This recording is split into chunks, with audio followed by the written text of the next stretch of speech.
Don't forget to leave a comment after watching the video. I'd love to hear your thoughts. It was one of those late afternoons where everything seemed to blur together. The repetitive hum of life, the long commute home, the sound of the wind sweeping through the trees. I was exhausted, the weight of another mundane day pressing down on my shoulders. As I walked, my steps were heavy, barely registering where I was going, my mind elsewhere, replaying the events of the day. The familiar streets of my neighborhood stretched out in front of me, but today there was something different, something off. I noticed it as I passed a bend in the road. At first I thought it was just the shadows playing tricks, but the more I looked, the more it became clear. There at the edge of town stood a house. Not just any house, an old, crumbling building that hadn't been there the day before. I was certain of it. I had walked down this street countless times, and I would have remembered this dilapidated, forgotten structure.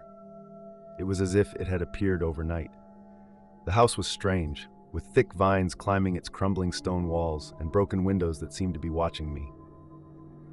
The front door hung ajar, almost inviting me inside, as though it had been waiting for me all this time. I hesitated for a moment, an unsettling feeling creeping up my spine.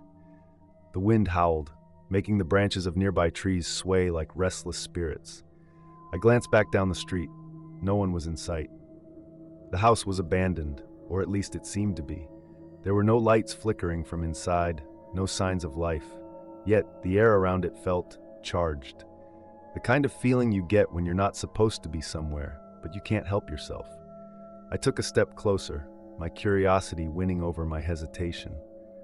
What harm could there be in just taking a look? Maybe it was just an old building no one bothered with anymore. Maybe it was an old property someone had forgotten about. But then again, why hadn't I noticed it before? My heart beat a little faster, and I felt a chill wash over me as I walked toward the porch. The wooden steps creaked beneath my feet, each step louder than the last. The door swayed slightly, as if it were opening itself to me.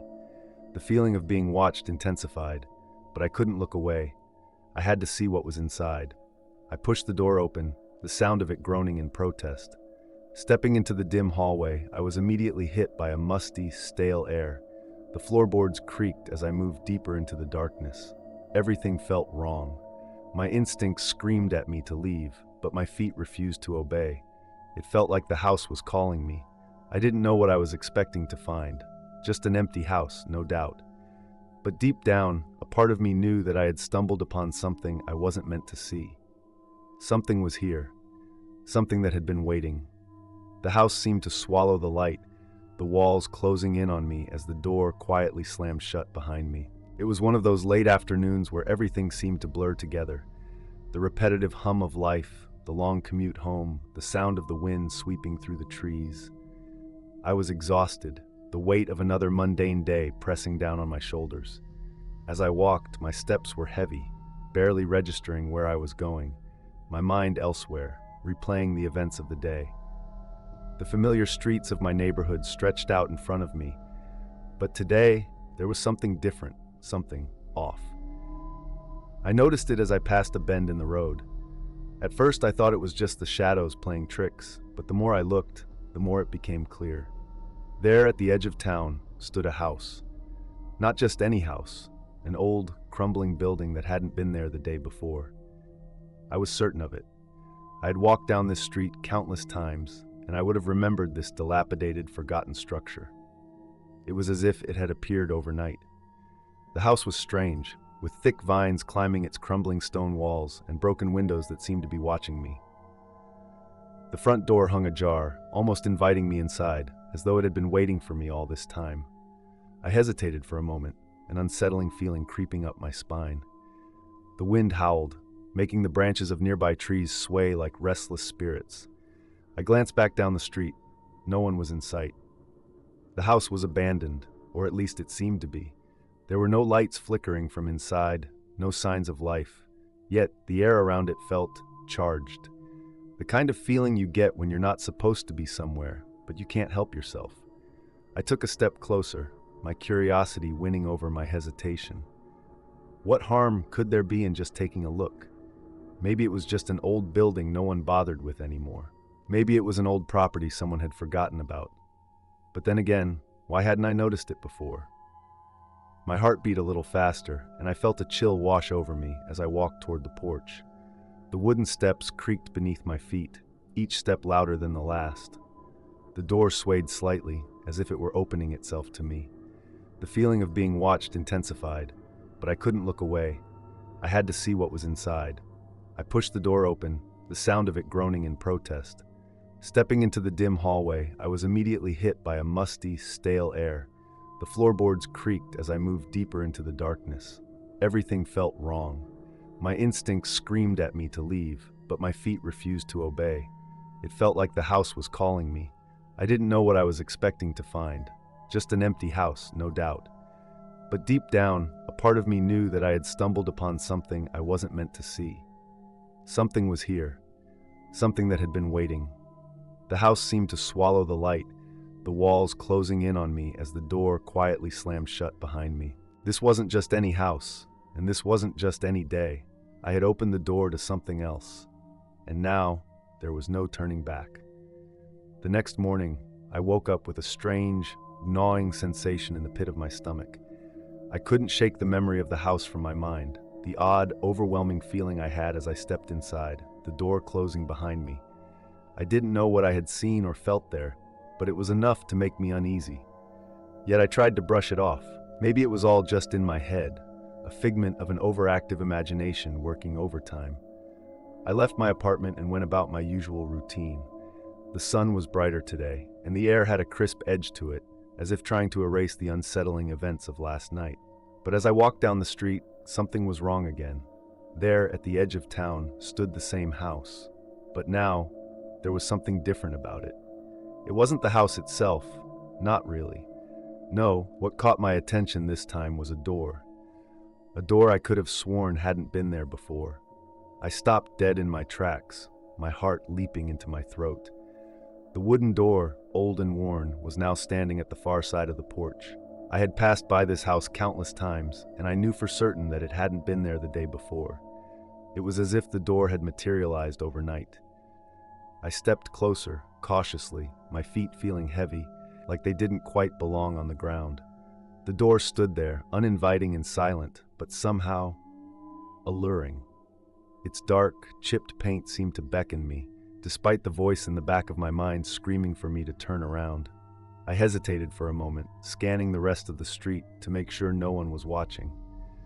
It was early and the street was empty, but I wasn't alone. I felt eyes on me, though I couldn't tell from where. I knew I shouldn't go any closer. I knew something wasn't right. The house, the door, everything about it felt wrong, like it was out of place in time, as though it didn't belong in the real world. Yet I couldn't pull myself away. My feet, guided by something beyond my control, took another step forward. I reached the porch and stood before the door. The feeling that had haunted me since last night, the strange, uneasy tension, was even stronger now. It almost felt as if the door itself was alive, its wooden frame breathing in sync with my own shallow breaths. Without thinking, my hand reached for the door handle.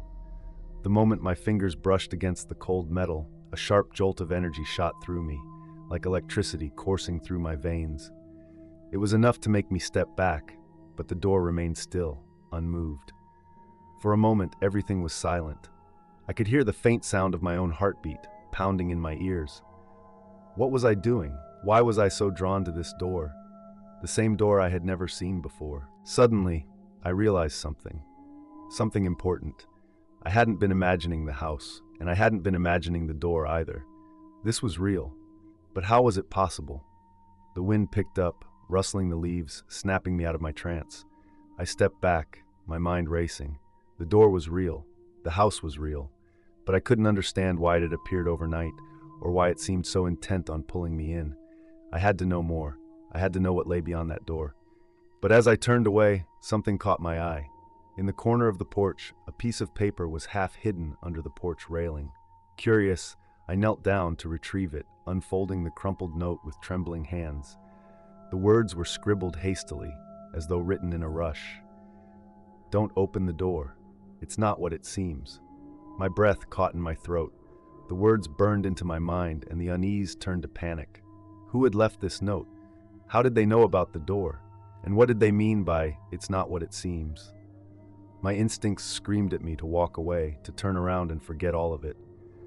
But the question remained, burning in the back of my mind. What was behind that door? It was clear that I had crossed a line I couldn't uncross. The door had appeared for a reason, and whether I liked it or not, I was going to find out what that reason was. But deep down, I knew the answer might change everything. I spent the rest of the day trying to push the door from my mind. I couldn't shake the feeling that something was off. Something was pulling at me from behind that wooden barrier. I tried to distract myself with the usual noise of my routine, work, a quick coffee with a friend, mindless scrolling on my phone, but my thoughts kept drifting back to it. That door. The warning I had found, scribbled hastily on that scrap of paper, echoed in my mind. Don't open the door, it's not what it seems. But the more I thought about it, the more my curiosity gnawed at me. Who had left it, and why? I had been drawn to the house yesterday, unable to resist its pull, and now the door seemed to haunt me, even from a distance. I couldn't stop imagining what lay beyond it, what mystery the door was hiding. Every fiber of my being screamed at me to leave it alone, but my curiosity was stronger. It was like an itch I couldn't scratch, a question I couldn't leave unanswered. That evening after dinner, I found myself standing outside the house once again. The street was eerily quiet, the world muted by the soft hum of the night. My feet moved almost on their own, leading me back to the porch, back to that door. I stood there for a moment, staring at it. It was just a door, no different from any other, but something about it felt significant. It was as if it were more than just wood and nails. It felt like a barrier between two worlds, one that I wasn't supposed to cross. But no matter how hard I tried, I couldn't shake the need to know what was beyond that door. What was hidden behind it? What secret had it been keeping all this time? I could hear my heart thudding in my chest, the sound loud in my ears. My hand hovered near the door handle, my breath shallow as I steeled myself. I could leave now, walk away and never look back. I could follow the advice on the note, heed the warning, and save myself the trouble. But that wasn't going to happen. Not when my curiosity had already taken hold. I couldn't walk away, not without knowing. I grasped the door handle. The cold metal sent a jolt through my body, making me hesitate for just a second. But I pushed the door open, and it creaked loudly, as though it had been waiting for me. I stepped inside, my senses heightened, every movement feeling like it could be the beginning of something significant. The air was thick and musty, the smell of dampness and decay seeping into my lungs. The house felt colder inside, the air heavy with a kind of oppressive stillness. It was quiet, too quiet, as if the house itself were holding its breath, waiting for me to do something, anything. I stepped cautiously across the threshold, the floorboards groaning beneath me. The darkness inside was thick, almost tangible, like a living thing that surrounded me. I fumbled for my phone in my pocket, using its light to guide me. The beam cut through the shadows, illuminating the walls, which were covered in old, faded wallpaper. There were no signs of life, no hint of anyone ever having lived here. Everything was abandoned, forgotten. But then, something strange happened. A flicker of movement caught my eye. I stopped in my tracks, my pulse quickening.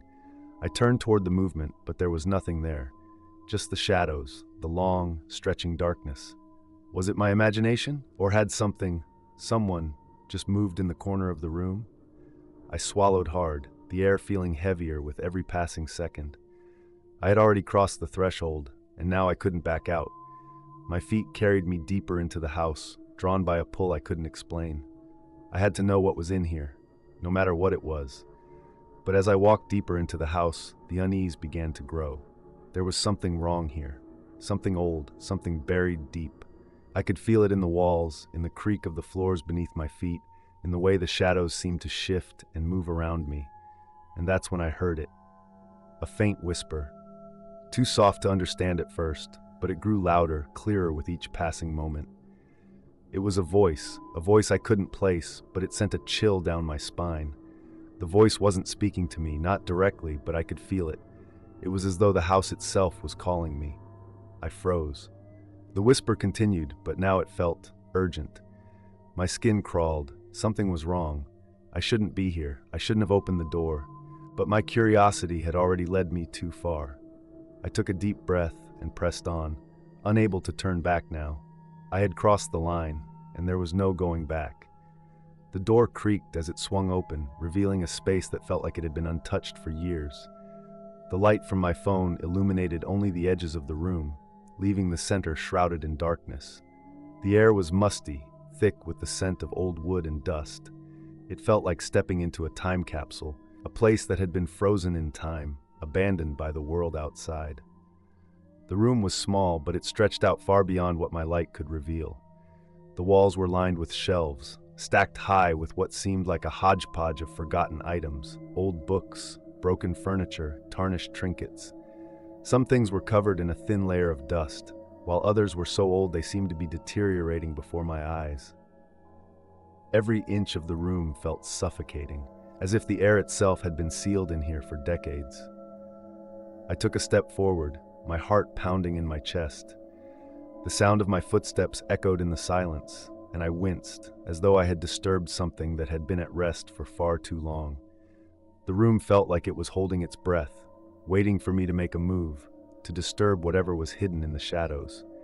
The shelves were cluttered with forgotten relics. A broken clock with no hands, its face cracked. Faded paintings hanging crookedly on the walls, their subjects barely recognizable. A cracked mirror, its surface darkened and clouded with age. The room seemed like a graveyard of discarded memories, each item a symbol of something that had once meant something, but was now lost to time. I scanned the room with growing unease. Something wasn't right here. The silence was too heavy, too thick. The kind of silence that makes your skin crawl, as though there's something lurking just beyond your sight, waiting to be discovered. My gaze fell on a large, dusty armchair in the far corner of the room. It looked out of place, almost like it didn't belong in a room full of such decay. The fabric was torn, the cushions sagging under the weight of years. But what caught my attention was something sitting on the armrest, a small, weathered box. I stepped closer, drawn to it as if some invisible force was guiding me. My breath quickened as I reached for the box, my fingers trembling with a mixture of fear and curiosity. As I touched it, I noticed that the air around me seemed to grow colder, heavier. A shiver ran down my spine, and I hesitated for a moment, wondering if I should leave. But the box was calling to me. It was as if it had been waiting for someone to find it. I picked it up carefully, its weight solid in my hands. The lid was sealed tight, but I could feel a faint hum, a vibration coming from within. It was almost imperceptible, but it was there, like a whisper, faint and distant, but there. I couldn't resist. I opened it. Inside the box was a collection of small, delicate objects. A broken necklace, a worn photograph, a dried flower, its petals brittle and fragile. But at the bottom of the box, nestled among the other forgotten things, was something far stranger. A small, tarnished key. I stared at it, transfixed. There was something about that key that felt wrong. It wasn't just a key. It was alive, pulsing with an energy that made the hairs on the back of my neck stand up. It seemed to be calling to me, demanding that I take it, that I use it. But for what? I placed the key back into the box, my hand shaking. I didn't want to touch it again. I didn't want to know what it unlocked. But as I stepped away, I couldn't shake the feeling that the room was watching me, that something in the darkness was waiting.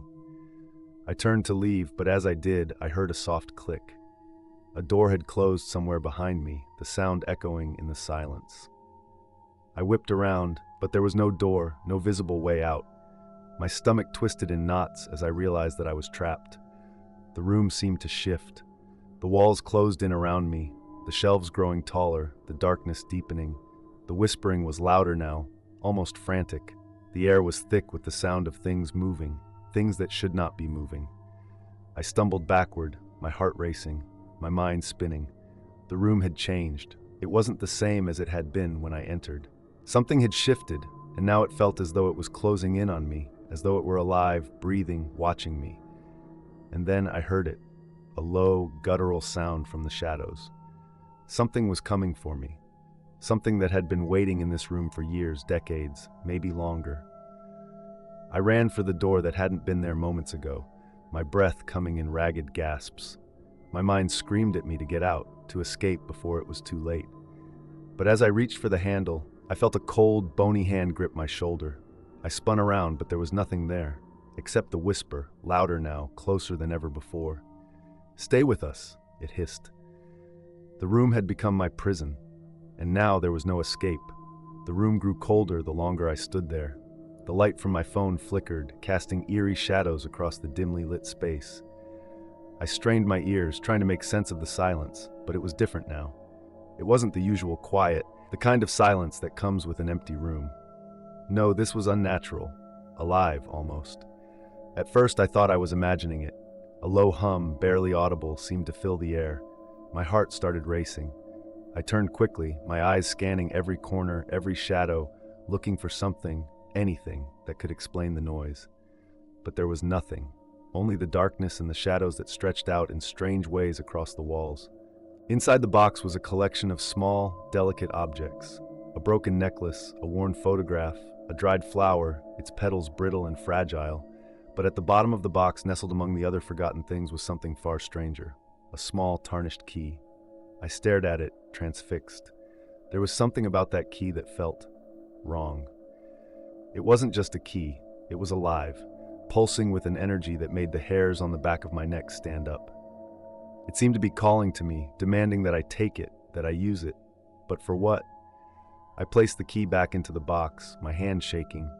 I didn't want to touch it again. I didn't want to know what it unlocked. But as I stepped away, I couldn't shake the feeling that the room was watching me, that something in the darkness was waiting. I turned to leave, but as I did, I heard a soft click. A door had closed somewhere behind me, the sound echoing in the silence. I whipped around, but there was no door, no visible way out. My stomach twisted in knots as I realized that I was trapped. The room seemed to shift. The walls closed in around me, the shelves growing taller, the darkness deepening. The whispering was louder now, almost frantic. The air was thick with the sound of things moving, things that should not be moving. I stumbled backward, my heart racing, my mind spinning.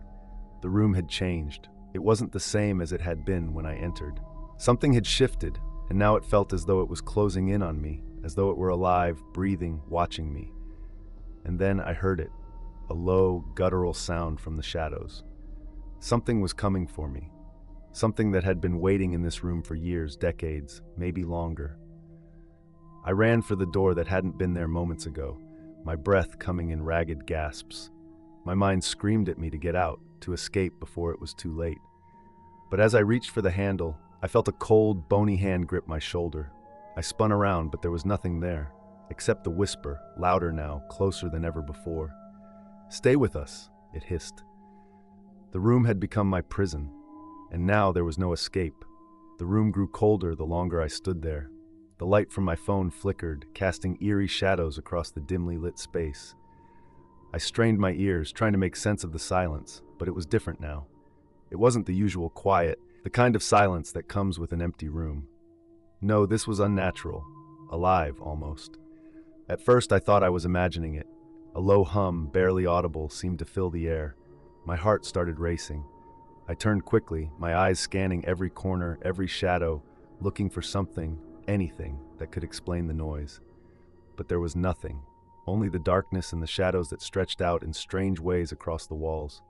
Then it came again, a faint whisper. It was barely a sound, but it sent chills crawling down my spine. The words were indistinct, just a string of noises that seemed to swirl around me, carried by the cold air. I froze, my body tensing. Was it my mind playing tricks on me? "Who's there?" I called out, my voice shaky as it broke the silence.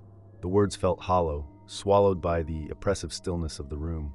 I waited for an answer, but there was only silence, until the whispering returned. This time it was clearer, more defined. "Come closer." I froze again, the words wrapping around me like an invisible chain. It was a voice that didn't belong to anyone I could see. It was faint, yet its tone was unmistakably clear. It was beckoning me, pulling me in. My pulse quickened as fear crept into my bones. Was I alone in this room? I backed up, my breath shallow, heart hammering in my chest. The shadows seemed to stretch and move back, twisting in ways that felt unnatural, as though they were alive, conscious of me. The whispers grew louder, more urgent, like a soft chant coming from all directions. It was like the room itself was speaking to me, drawing me into its fold. "Don't leave us." The whispers swirled around me, cold and chilling, brushing against my ears, as though something or someone was just beyond my reach, hidden in the shadows. My feet froze to the floor. I couldn't move. I couldn't turn around. The darkness seemed to close in tighter, wrapping itself around me like a suffocating blanket. The words were becoming clearer, like they were inside my head now, echoing through the very walls of my mind. Stay. Forever. I wanted to scream, to run, but my body refused to obey. My feet felt stuck to the ground as though something invisible was holding me there, trapping me. I could feel the weight of the room pressing in on me, the whispers growing louder, more desperate. In a panic, I looked toward the door, but the room seemed different now. The walls were shifting, warping, and the door was no longer where it had been. It was gone, as though the very building had erased it from existence. My heart raced in my chest as I stumbled backward, the whispers now full of frantic energy, echoing from every corner of the room. "You can't leave. You are ours." Suddenly, the lights flickered and went out completely, plunging me into total darkness. The room felt alive now, alive in a way that was wrong. It wasn't just the whispers. There was something else, something moving, something watching me. I heard it then, soft footsteps dragging slowly across the floor, barely audible, but unmistakable. I could feel the air shift as if something or someone was moving towards me, inching closer with every breath. The hairs on the back of my neck stood on end as the whispers turned into a growl, a guttural, low sound that rumbled from the shadows. And then a voice spoke directly into my ear, cold and hollow. "Stay with us." I whipped around, but there was nothing there, just the suffocating blackness that surrounded me, pressing in on all sides. My legs buckled beneath me as I collapsed to the floor, trembling uncontrollably. The whispers were deafening now, a cacophony of voices, all speaking in unison. I closed my eyes, desperately hoping it would all stop. But the whispers didn't cease. They only grew louder, more desperate. It felt like they were inside my head now, pushing and pulling at my thoughts, twisting them, until I could no longer tell where I ended and the room began. In that moment, I realized with horror that the room was no longer just a room. It was something else, something alive. It had taken me, and it wasn't going to let me go. The shadows were its breath, the whispers its voice, and I was its prisoner. The room was silent now, but I could still feel the weight of the air around me, thick and oppressive. I opened my eyes and saw nothing but darkness. And yet I wasn't alone. The room had claimed me. The moment I left the room, I felt it. It wasn't the usual feeling of being watched, like when you're aware of someone's gaze but can't quite pinpoint where it's coming from. No, this was different. This was more like an oppressive weight, something lingering in the air, following me, pressing against my skin. I tried to shake it off, telling myself it was just my imagination. The night had already been strange, too strange, and my mind was probably playing tricks on me. But as I walked down the hallway, the feeling only grew stronger. The hairs on the back of my neck stood on end, and I found myself glancing over my shoulder, half expecting to see someone standing behind me. But there was no one. I told myself to calm down. It was just the house. It creaked. The floorboards groaned. These old walls had a way of making you feel uneasy, especially in the dead of night. But no matter how much I tried to convince myself that everything was fine, the sensation didn't go away. I couldn't shake the feeling that something was there, just out of sight. I hurried through the dimly lit hallway, trying to focus on the sound of my footsteps, to ground myself. But each step seemed to echo louder than the last, as if the house was amplifying my every move, drawing attention to the fact that I wasn't alone. My breath quickened as I reached the staircase and began to climb. It was then that I felt it, clear as day. The faintest sound of footsteps behind me, matching my own step for step. I froze. My heart pounded in my chest as I turned around. But again, there was no one there. The hallway was empty, as silent as it had been a few moments ago. I swallowed hard, trying to steady my breath. It must have been a trick of my mind, my imagination running wild in the dark. But the moment I continued up the stairs, I heard it again. Footsteps right behind me. I spun around, this time faster, more desperate to catch whoever or whatever was trailing me. And there it was, a shadow. It stood there just beyond the reach of the light in the far corner of the hallway. It was tall, unnaturally tall, its outline just slightly more defined than the darkness around it. It didn't move, but I could feel its presence, like it was watching me, waiting for something. I backed up a step, my heart racing, my throat tight with fear. My legs felt weak, like they weren't my own, but I couldn't stop. My body was moving on its own, backing away from the shadow that didn't belong. I took another step. The shadow didn't follow, but the feeling of being watched, that heavy, suffocating sensation, remained. It was still there. No matter where I went, no matter how far I moved, I couldn't shake it. I reached the top of the stairs and turned down the corridor toward my room, hoping to escape the suffocating feeling that had taken over me.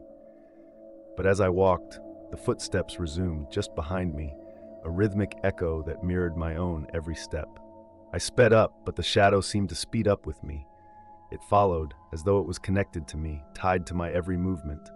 I rushed into my room, slamming the door shut behind me, the feeling of being followed still gripping me tight.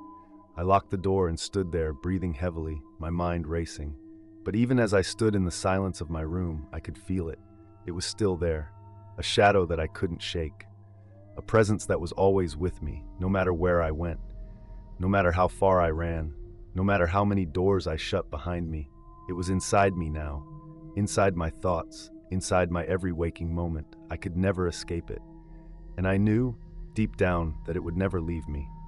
The house felt alive in a way I couldn't describe, as though it had its own pulse, its own rhythm. The walls, worn with age, seemed to whisper things I couldn't quite understand. It was as if the place was keeping secrets, secrets that I was desperate to uncover. I hadn't meant to wander so far, but the strange hallways seemed to stretch on forever, pulling me deeper into their maze. My curiosity, the one thing that had drawn me to this house, now felt like a curse. I began my journey down a narrow corridor, lit only by the dim glow of the cracked bulbs above. The floor creaked under my weight, and the air was thick with dust. The faint scent of old wood and mildew made me gag, but I pressed on. Each step seemed to echo through the house like a whisper, urging me to go further. It was then that I noticed something odd. A door, slightly ajar, standing at the end of the hallway I hadn't noticed before. It wasn't there the night before, or perhaps it had been, but I had simply missed it. Curiosity tugged at me again, and I found myself walking toward it, my hand reaching for the knob without a second thought. As soon as I stepped inside, the atmosphere changed. The temperature dropped, and the house seemed to hold its breath. I had entered another part of the house, one that looked like it had been untouched for decades. Cobwebs draped across corners, and the furniture was old, covered in sheets of dust that were thick enough to create a fog in the air. But what struck me most was the hallway. It was a labyrinth, endless, twisting corridors in every direction, some leading to doors, others to darkened corners where shadows seemed to linger. The walls were lined with faded wallpaper, patterns barely recognizable as they peeled and curled from age. I took a hesitant step forward, and then another. Each hallway seemed to narrow the farther I went, twisting and bending in ways that felt unnatural. My sense of direction began to slip away. No matter how much I tried to focus on the layout, nothing made sense. Every turn led to more corridors, each one more disorienting than the last. I paused, unsure of which way to go. The house felt as though it were watching me now. The silence was thick, broken only by the faint sound of my breathing and the distant creak of old wood. It was then that I heard a faint sound from behind me, a soft scraping noise, like something dragging along the floor. I spun around, heart pounding, but saw nothing. The hallways seemed to shift, as if mocking me, twisting and elongating, making it impossible to find my way out. I had to keep moving. Every step felt like it might be my last. The air grew heavier, more oppressive. It wasn't just the sense of being lost now, but something else, something darker, something waiting for me to make a mistake. I found myself at another intersection, 3 hallways ahead of me. Each one was as dark and uninviting as the next. I chose the left path, instinctively. The walls seemed to close in on me. The hallway stretched farther than it should have, and the oppressive silence grew deeper. Suddenly, the hallway to my right creaked, louder this time, like something heavy was moving within it. I could feel my heart thumping in my chest, echoing in the stillness. I broke into a run. I turned and turned again, but it didn't matter. The hallways seemed to stretch endlessly. Every time I thought I had found the way out, I ended up right back where I had started. My legs ached from the running, my breath coming in short, panicked bursts. Finally, I stumbled upon another door, its handle cold to the touch. I flung it open without hesitation, desperate to escape. But what I found beyond the door wasn't the safety I expected. It was another hallway, one that looked exactly the same as the last. I collapsed against the doorframe, feeling the weight of the house around me. It was as though the walls themselves were alive, bending and shifting, reshaping the very space I was in. I had become part of the labyrinth. As soon as I stepped inside, the atmosphere changed. The temperature dropped, and the house seemed to hold its breath. I had entered another part of the house, one that looked like it had been untouched for decades. Cobwebs draped across corners, and the furniture was old, covered in sheets of dust that were thick enough to create a fog in the air. But what struck me most was the hallway. It was a labyrinth, endless, twisting corridors in every direction, some leading to doors, others to darkened corners where shadows seemed to linger. The walls were lined with faded wallpaper, patterns barely recognizable as they peeled and curled from age. I took a hesitant step forward, and then another. Each hallway seemed to narrow the farther I went, twisting and bending in ways that felt unnatural. My sense of direction began to slip away. No matter how much I tried to focus on the layout, nothing made sense. Every turn led to more corridors, each one more disorienting than the last. I paused, unsure of which way to go. The house felt as though it were watching me now. The silence was thick, broken only by the faint sound of my breathing and the distant creak of old wood. It was then that I heard a faint sound from behind me, a soft scraping noise, like something dragging along the floor.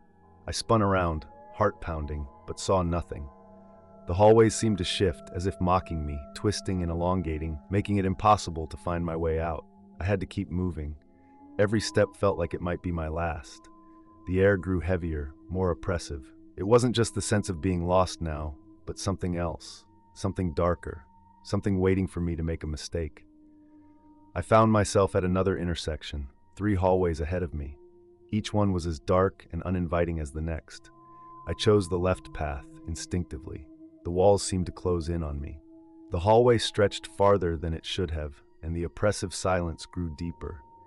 Suddenly, the hallway to my right creaked, louder this time, like something heavy was moving within it.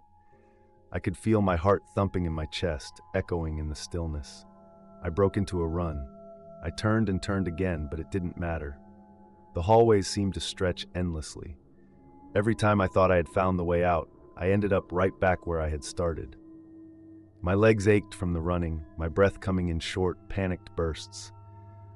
Finally, I stumbled upon another door, its handle cold to the touch. I flung it open without hesitation, desperate to escape. But what I found beyond the door wasn't the safety I expected. It was another hallway, one that looked exactly the same as the last. I collapsed against the doorframe, feeling the weight of the house around me. It was as though the walls themselves were alive, bending and shifting, reshaping the very space I was in. I had become part of the labyrinth. The house was playing a game with me, one that I was never meant to win. The more I tried to escape, the deeper I went, trapped in a maze that stretched on forever, a maze with no exit. And somewhere, in the shadowed corners of the house, I knew I wasn't alone. There was something else in the dark hallways, something watching, something waiting, something that had been here much longer than I ever would be. I had opened the door, but I had walked into my own nightmare. As I wandered deeper into the labyrinth of hallways, my anxiety mounted. I couldn't shake the feeling that I wasn't alone. The unsettling silence seemed to grow heavier with each passing second, and every creak of the floorboards made my heart skip a beat.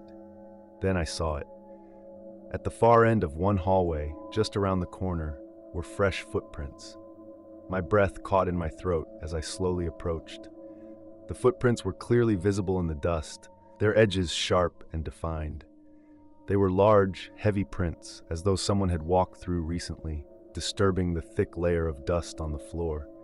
My first instinct was to tell myself it was just my imagination. Maybe I had missed them earlier.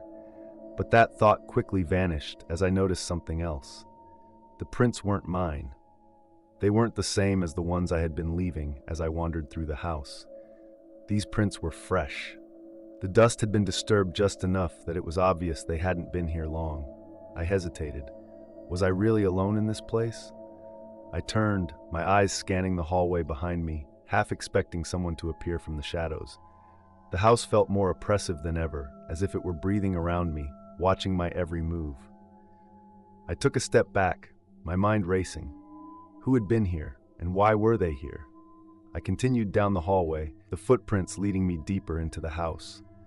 My pulse quickened as I realized the prints weren't leading toward the exit. They were heading into a darkened room at the end of the hall. The door to the room stood slightly ajar, as if waiting for me. My hands shook as I reached for the handle, the cold metal sending a jolt through me. I hesitated, staring at the door, but curiosity clawed at me. What if the person, whoever they were, was still here? What if they had answers to the questions that were slowly driving me mad? I pushed the door open. The room was small and dimly lit, the air stale and heavy with the scent of age. It was almost empty, save for a few old chairs and a small broken lamp. But there, in the corner, I saw something that made my blood run cold. A set of new, crisp footprints, leading directly to a chair. I froze. The footprints were more distinct now, clearer in the soft light. They had been left by someone wearing heavy boots. The footsteps came to an abrupt halt in front of the chair, as though the person had stopped there and sat down. I took a step closer, my breath shallow and fast. It was as if the person had only just left. My skin prickled as I stood there, the hairs on the back of my neck standing on end.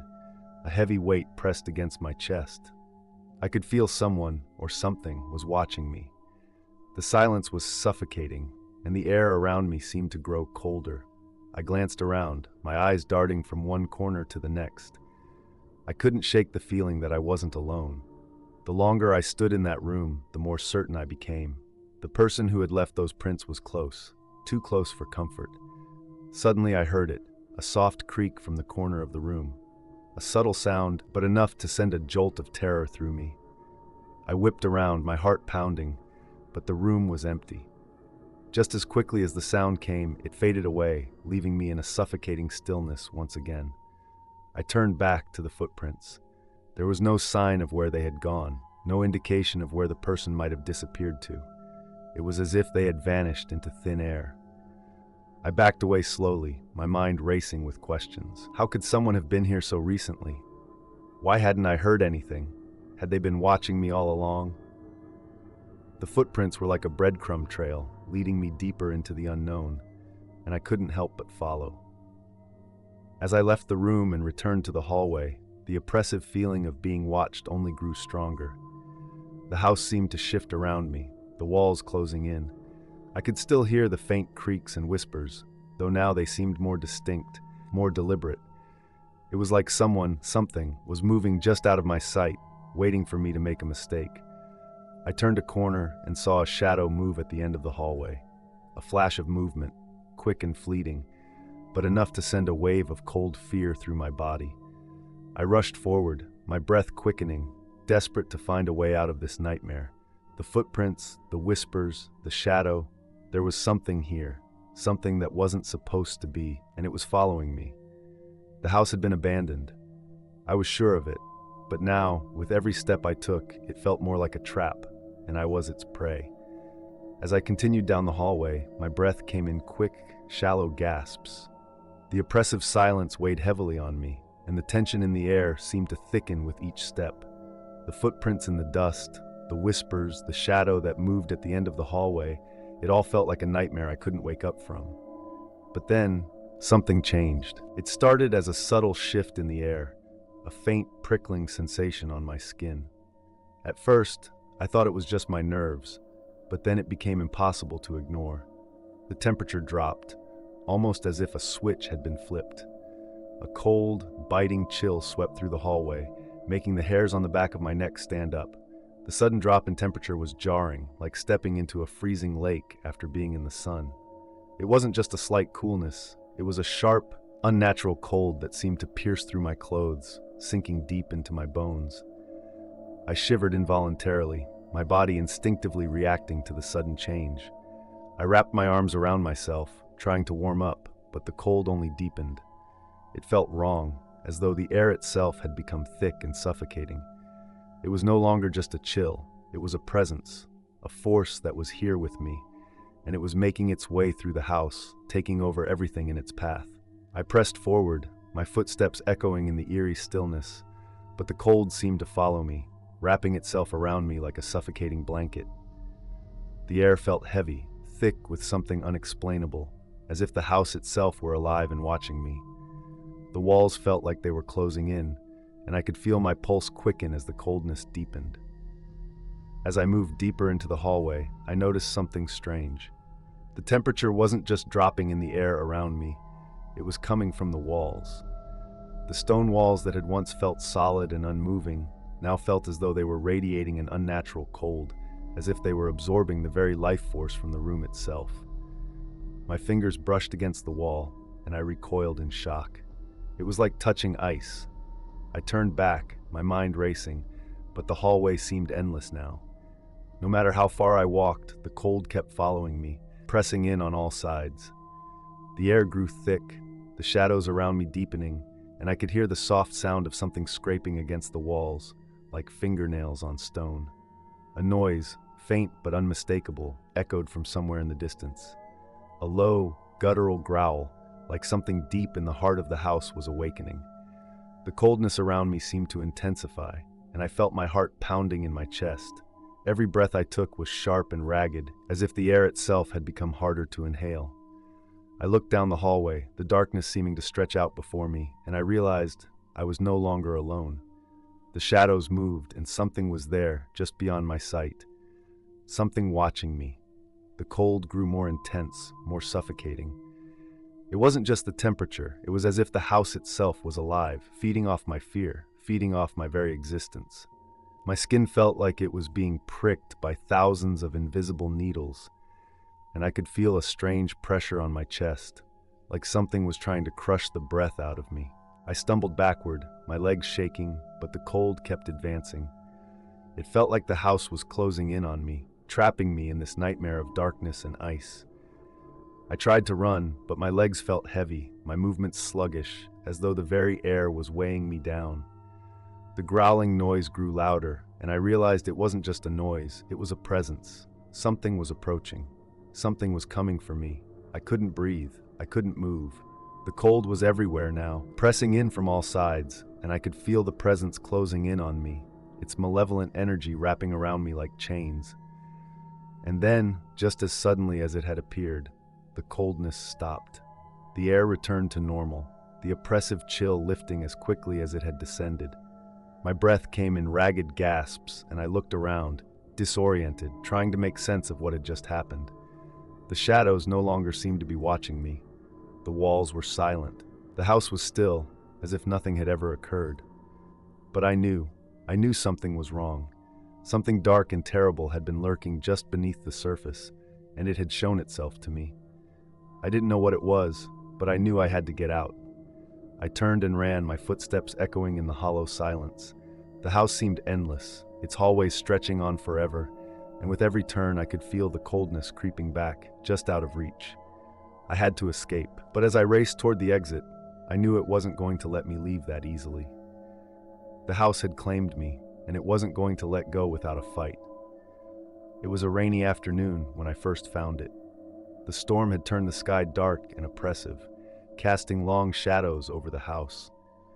The wind howled through the cracks in the old windows, and the house groaned with every gust.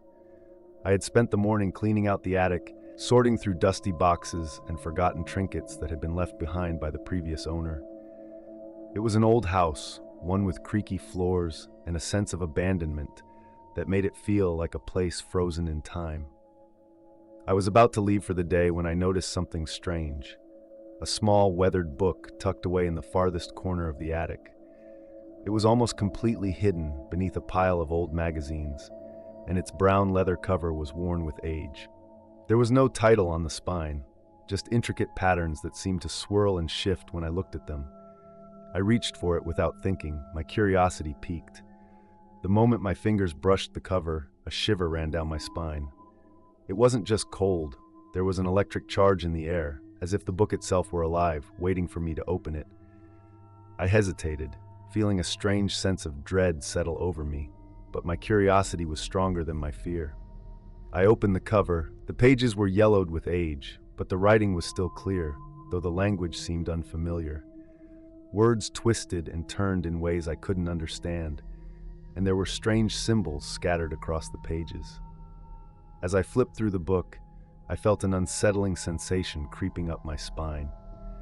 The air grew heavy, the temperature dropping as though the house itself were responding to the book's presence. I should have put it down. I should have left it where I found it, but something inside me urged me to keep reading. Suddenly, a gust of wind slammed the attic window shut with a deafening bang.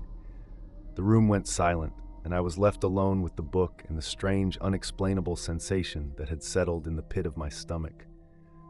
The book seemed to hum with a life of its own, and the words on the pages began to move, rearranging themselves before my very eyes.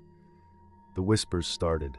At first they were faint, just a soft murmur in the back of my mind, but as I continued to read, the whispers grew louder. They weren't coming from the book, though. They came from all around me, echoing off the walls of the attic. My heart raced in my chest as I looked around, but there was no one there. The air felt thick and oppressive, as if it were closing in on me, suffocating me. I couldn't tear my eyes away from the book. The words swirled faster now, moving across the pages with a will of their own. Some of the symbols seemed to glow faintly, casting a dim light that made the shadows around me seem to dance and twist. And then, everything went black. The room seemed to vanish, and I was plunged into an inky darkness, as if I had fallen through a hole in reality itself. I tried to scream, but no sound escaped my lips. I was weightless, drifting through an endless void, my thoughts a jumbled mess of confusion and fear. I felt a presence around me, something watching, waiting, something ancient and powerful. The darkness began to shift, and the faintest outline of a face appeared before me, distorted and blurred, like a figure in a fog. The whispers intensified, growing louder and more insistent. It felt like the very walls of reality were closing in, suffocating me in their grip. I could feel my heart pounding in my chest, my body frozen with fear. Suddenly, the darkness snapped back, and I found myself back in the attic, gasping for air. The book lay open in front of me, but the pages were different now. The symbols had changed and the words had taken on a new, twisted meaning. A single phrase stood out, glowing in red ink. "You cannot leave. You are now mine." I backed away from the book, panic rising in my chest. I wanted to run, to throw the book away and escape, but it felt like the house was closing in around me. The walls seemed to pulse with a strange energy, and I could hear the whispers again, louder this time, more insistent. I turned and fled the attic, slamming the door behind me. But as I ran down the stairs, I noticed something strange. Everything had changed. The house, which had always been quiet and still, now felt alive. The floor creaked beneath my feet as if someone or something was walking just behind me. I ran out into the yard, but the rain had stopped, and the world around me seemed strangely quiet. I looked up and I saw it. The house wasn't the same anymore. It had changed, grown darker, its windows like empty eyes watching me. I had no idea what had happened, what I had unleashed by touching that book. But I knew one thing for sure: the house was no longer empty, and neither was I. It all started with the silence. The kind of silence that feels too thick, like it's pressing against your chest, making every breath feel heavier. After my strange encounter with the book, I thought I could escape it, escape whatever it was that had followed me. But no matter where I went, it followed. The house had become different. It felt wrong now, like the walls had secrets, secrets they weren't willing to share. At first, I blamed it on the shock. The book, the voices, the darkness, it had all shaken me to the core, and I was desperate for something familiar, something normal to hold on to. So I tried to ignore it. I tried to pretend that everything was fine. But one night I was sitting in the living room, trying to read a book to calm my nerves, when something caught my eye. At first, it was a flicker, a brief flash of something moving in the corner of the room. I turned quickly, but there was nothing there. I shrugged it off, telling myself it was just the shadows playing tricks on me. But then I saw it again. This time, I was sure. It was in the wall. There, just above the baseboard, barely visible in the dim light, were two eyes. Real eyes, or at least, that's what I thought at first. They weren't painted on. They weren't part of the wallpaper. They were alive, staring at me with an unblinking gaze. For a moment I froze, my heart pounding in my chest. Was I imagining it? I blinked, and they were gone. The spot on the wall was just a patch of paint, the same as it always had been. But I knew what I had seen. I wasn't crazy. The next day I couldn't stop thinking about it. I tried to shake it off, telling myself I was just tired, that I needed rest. But as the day went on, I couldn't help but notice strange things happening. Little things.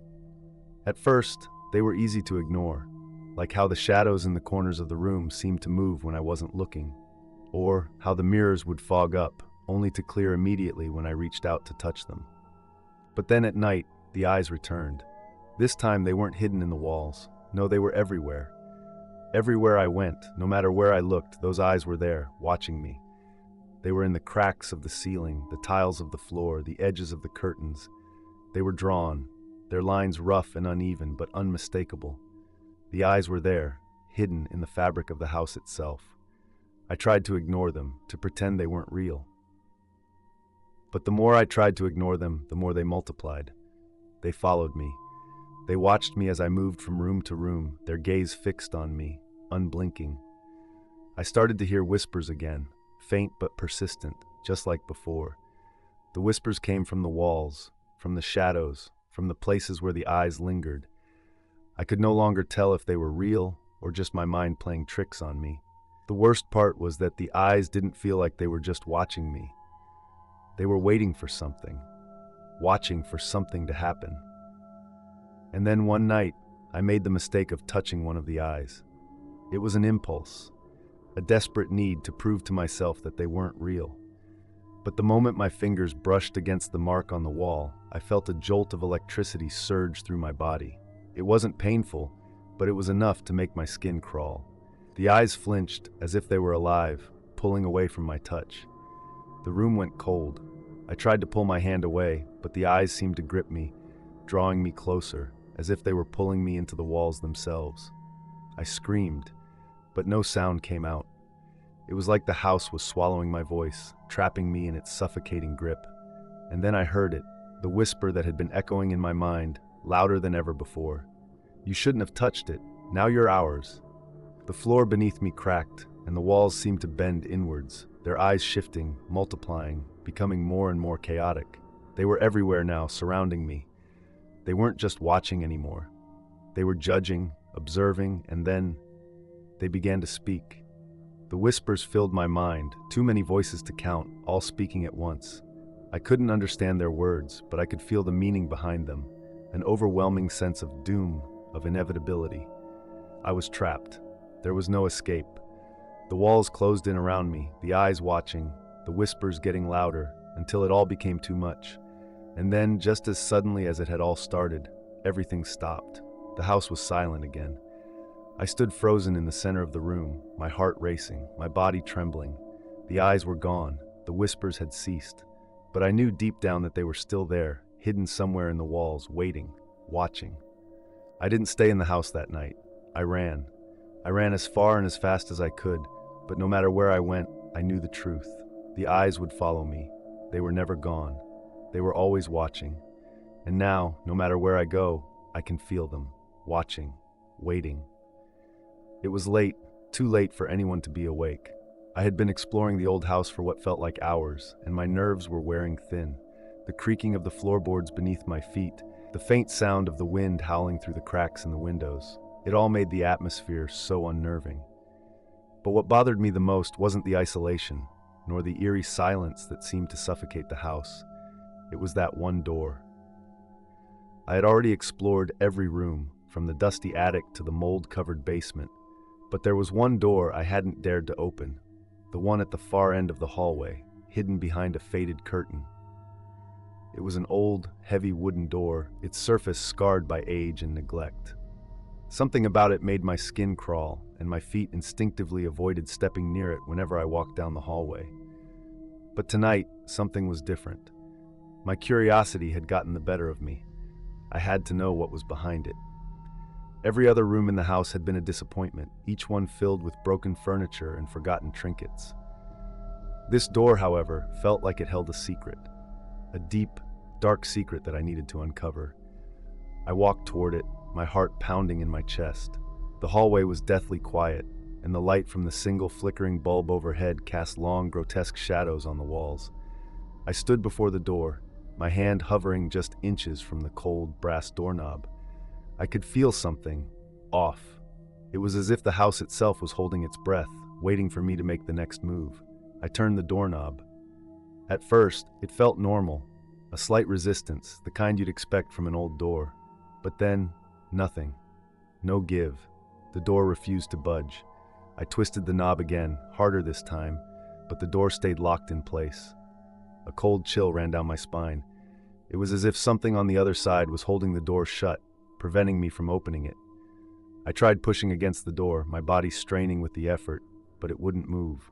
It was as though the door was fused with the frame, stuck in time and space, and no matter how much I pulled or pushed, it remained immovable. A sense of unease washed over me, and for the first time since I had entered this forsaken house, I began to regret my decision. The silence was deafening now, the air thick with tension.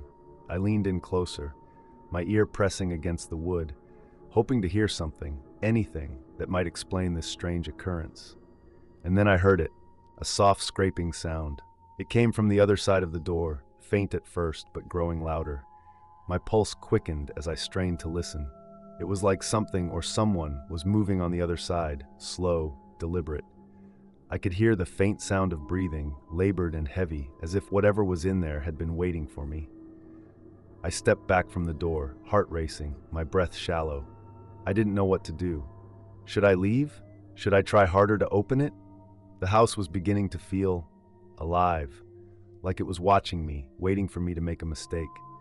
The door groaned as if something was pushing against it from the other side. I took another step back, my mind racing. What was behind that door? What was trying to get out? A chill ran down my spine as I realized I wasn't sure I wanted to find out. But before I could make a decision, the door began to move on its own. At first, it was just a slight shift, the doorknob rattling as if someone or something on the other side was attempting to turn it. My hands shook as I reached for the knob again, my mind screaming for me to turn and run, but my body refused to obey. I couldn't pull myself away from the door. I couldn't leave it alone. With a low creak, the door slowly opened, just a crack. For a split second, I thought I saw something move in the darkness beyond. A shadow, fleeting but unmistakable. I froze, too afraid to step closer, too afraid to back away. My breath caught in my throat as the door creaked wider, almost as if inviting me in. The shadows behind the door seemed to thicken, and a cold, unnatural gust of air swept past me, carrying with it the scent of damp earth and decay. The darkness beyond the door felt alive, pulsating with a malevolent energy that sent my heart into overdrive. But as quickly as the door had opened, it slammed shut. The force of it rattled the walls, and I stumbled back, my pulse hammering in my ears. I stood there, trembling, staring at the now closed door, as if something on the other side had just made its presence known. I tried to open it again, but the knob wouldn't turn. It was locked, completely immovable once more. Was it my imagination? Was it a trick of the house? Or was something truly waiting on the other side, something that I had no business discovering? I don't know. But I've learned one thing. I'll never go near that door again. Whatever is behind it isn't meant for me to know. It's waiting, patient, and it's not done with me yet. I couldn't explain why, but something about the old house felt different now. The strange door, the chilling whispers, and the overwhelming sense of being watched had all culminated into a sense of urgency. There had to be more to this house than what met the eye, something hidden, something dark. It was as if the house was daring me to uncover its secrets. I paced back down the long hallway, the eerie silence of the house pressing against me, suffocating. The shadows seemed to dance around the corners, and my footsteps echoed too loudly in the vast emptiness. The room where I had found the book, the one that had caused all the strange happenings, was still locked in my memory.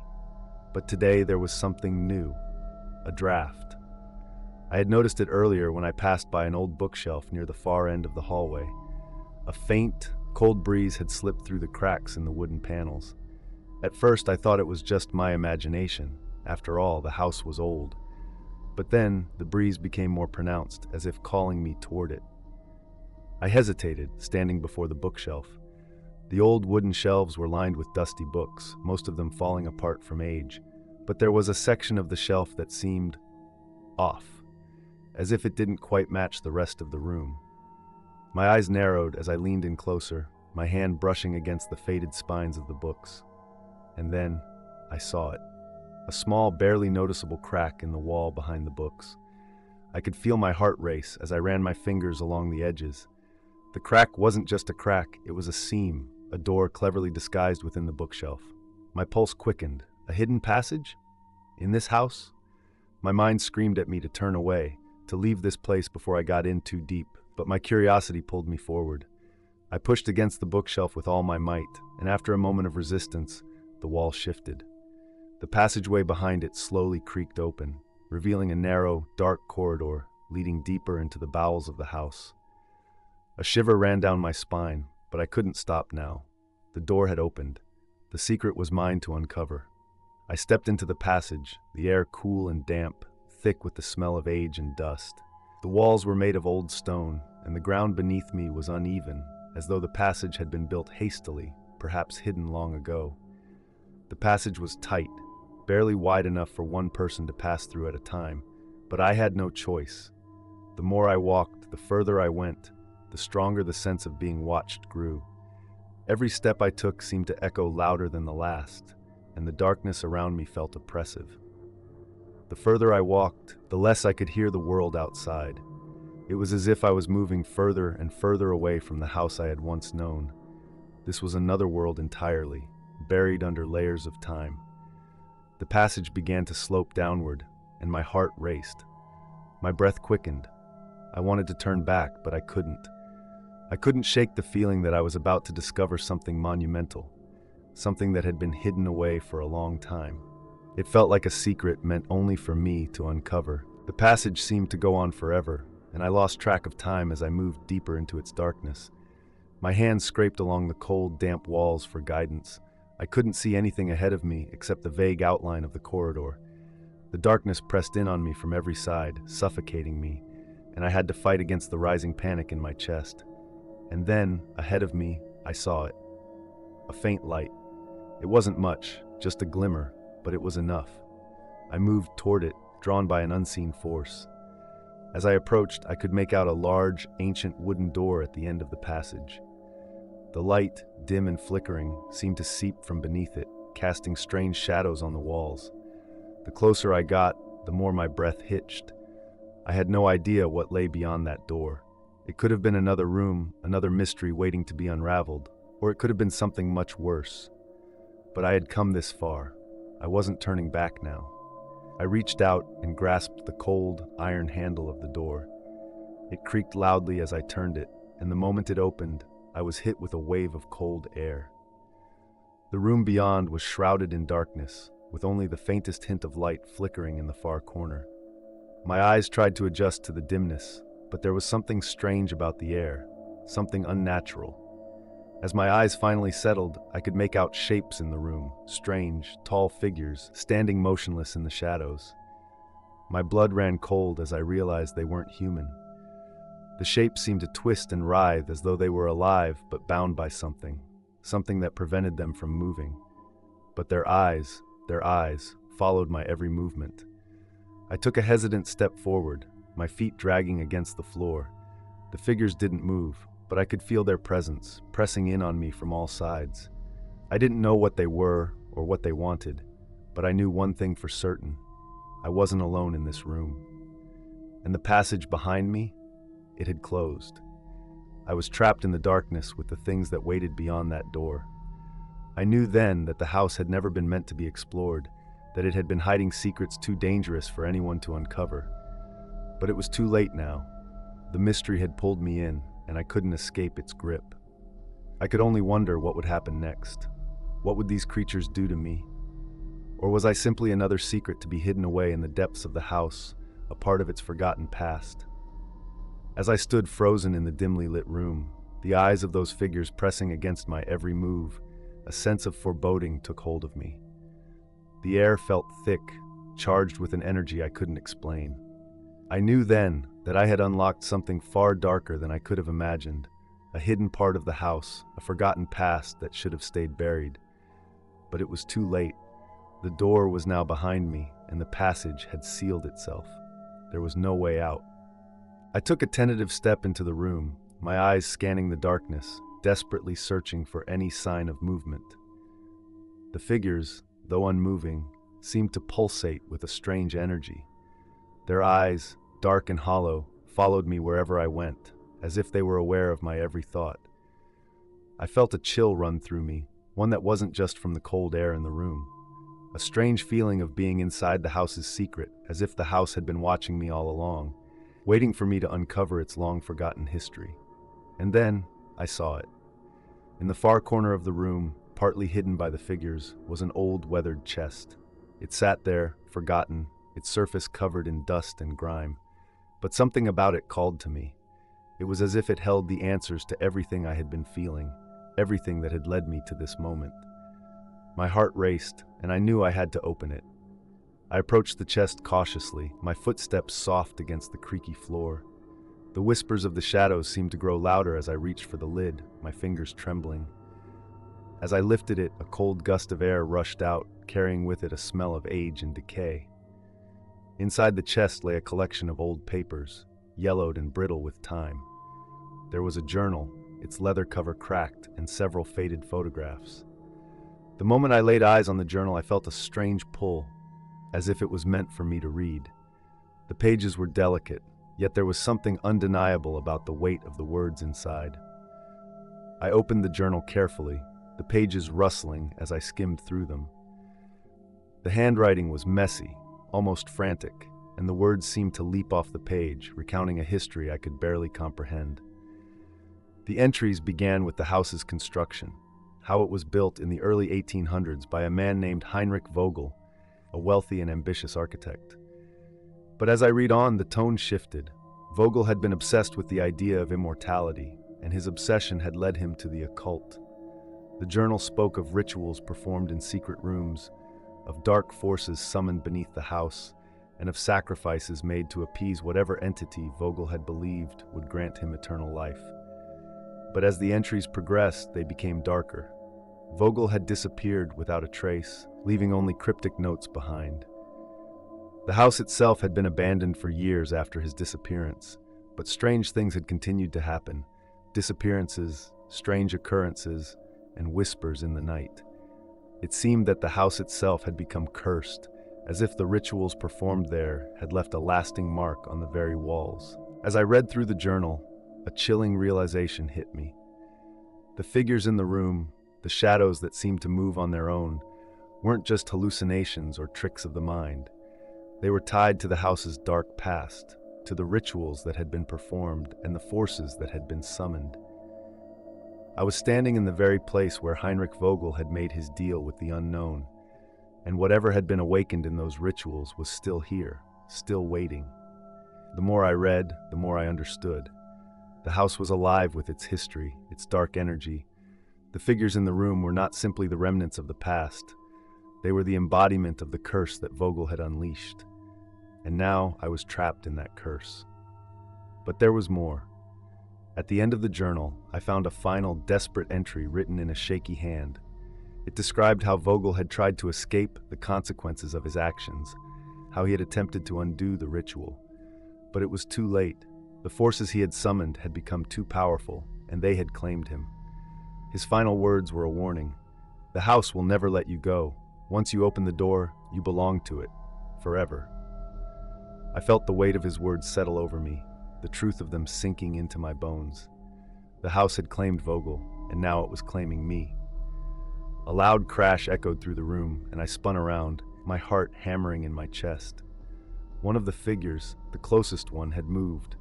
It was no longer standing motionless in the shadows. It was coming toward me.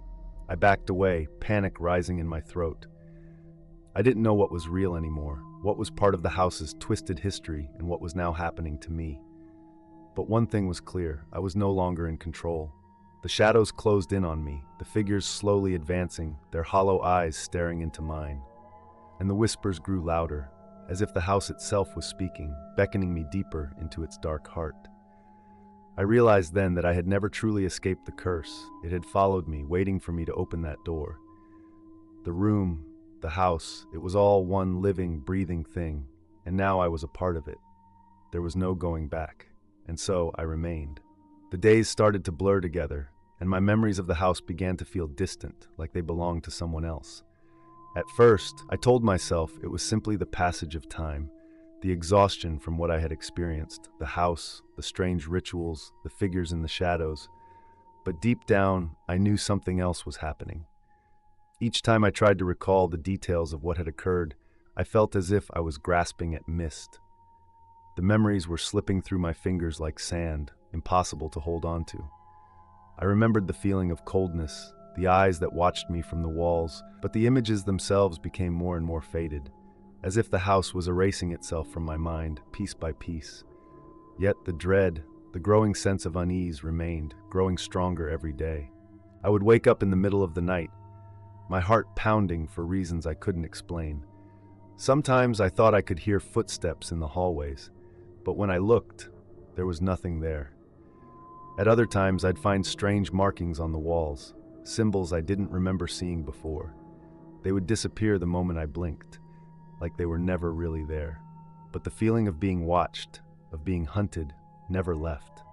I couldn't ignore it any longer. Something was wrong, something beyond what I had already experienced. The house was playing with my mind, and I was losing myself to it.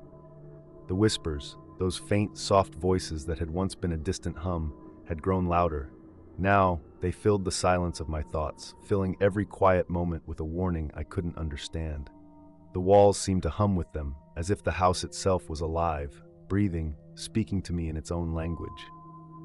I tried to block it out, but it was impossible. The whispers were always there, just beneath the surface. And then, the dreams began. Every night I found myself back in that room, the one with the figures and the chest. But each time it felt different, more intense.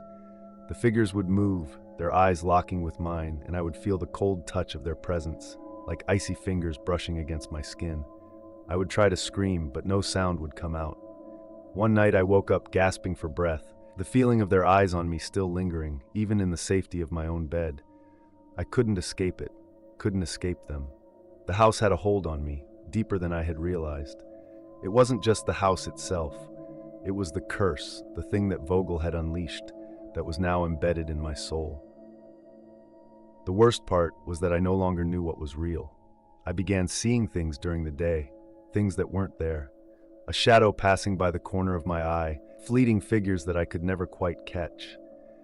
The house felt different, more oppressive, like it was closing in on me.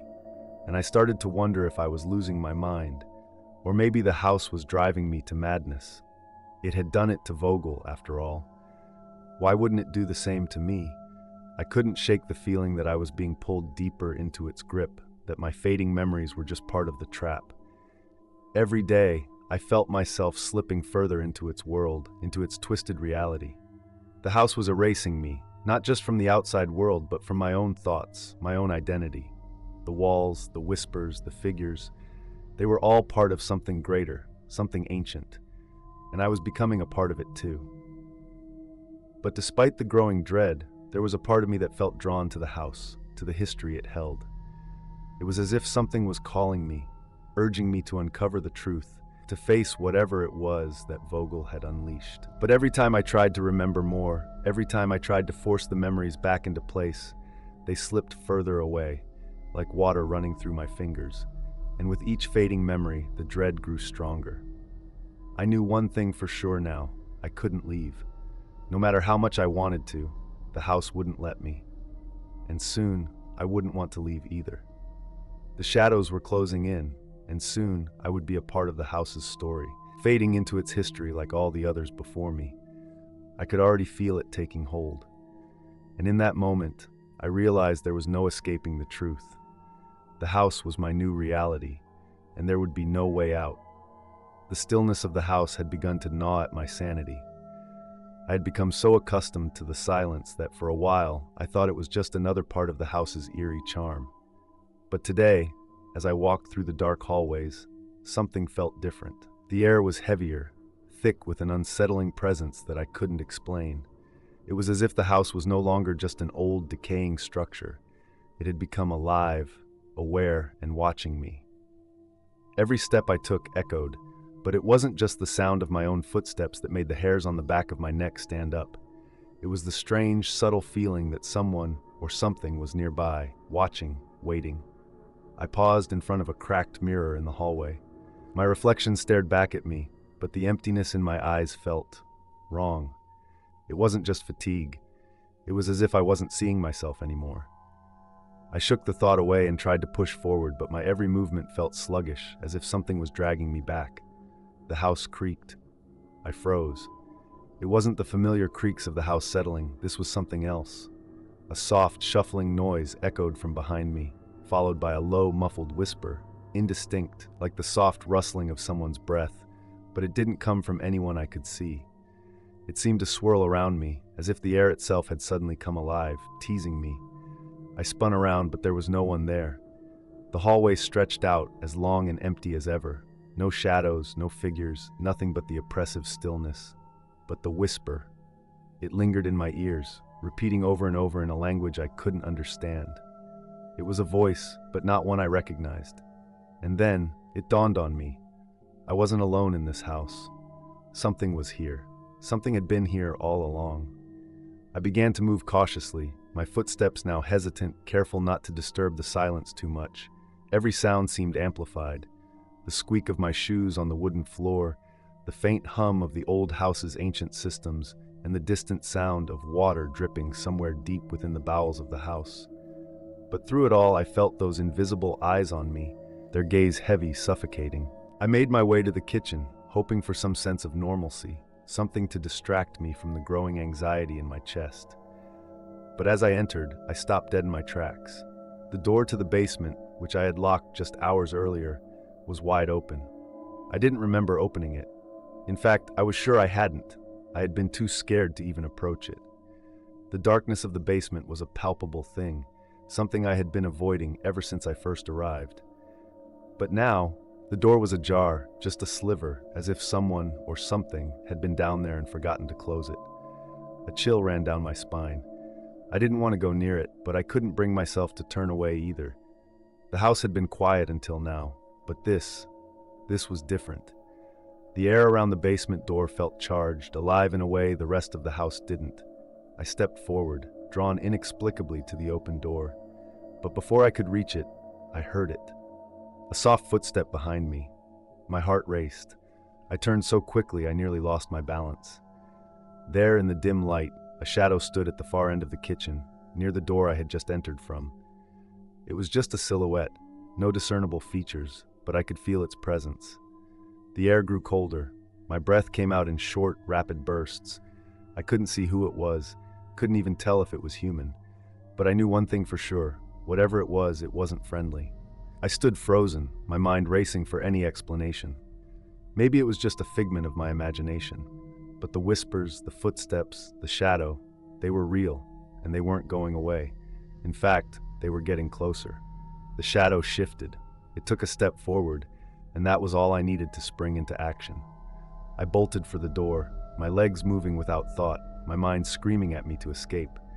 But as I reached the threshold, I could feel something behind me, something rushing forward with an unsettling speed. I didn't dare turn around. I couldn't. The house was alive, and it had noticed me. It was watching, waiting for me to make the wrong move, and it was ready to make sure I wouldn't leave. In the distance, I heard the basement door creak. Something was emerging from the shadows below, and I had no idea if I was prepared for what it would be. The silence in the house was suffocating, almost too much to bear.